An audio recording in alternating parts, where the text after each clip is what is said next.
θάλασσας, δύο φίλοι πηγαίνουν περίπατο. Δύο φίλοι, ο Φαντούλ και ο Ελίζιο. Στην άκρη του νερού πηγαίνουν πάνω κάτω και προσπαθούν να ρίξουν μια ματιά στο μέλλον τους. Αλλά το μέλλον τους κοιτάζει μέσα από θυμωμένες τρύπες, γραμμένες με κάρβουνο. Κόγχες ματιών χωρίς μάτια. Και έτσι δεν έχουν τίποτα να πούν για το αργότερα. Κανένα ύστερα να συζητήσουν. Είπε ο Φαντούλ και σώπασε. Ο Ελίζιο αντίθετα είναι από τη φύση του αισιόδοξου. Γεννήθηκε στο νότο της χώρας, εκεί που ο ήλιος φτάνει στο ψηλότερο σημείο του, στο γαλάζιο δέλτα του Νείλου.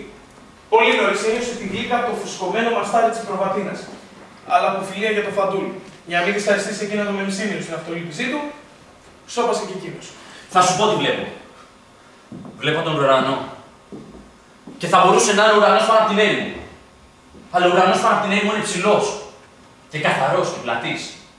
Και αφήνει χώρο στη σκέψη να κοιτάς. Βλέπω τη θάλασσα από νερό και δεν ξαναβρίσκω σε αυτή τη δική μου θάλασσα της άμμου.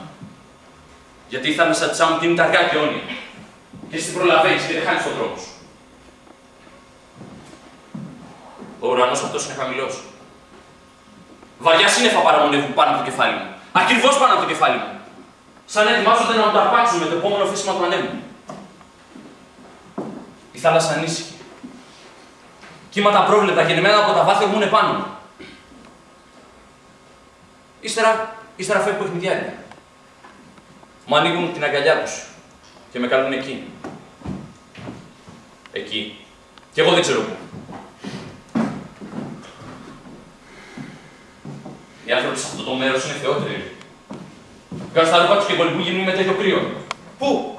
Εκεί. Εκείνη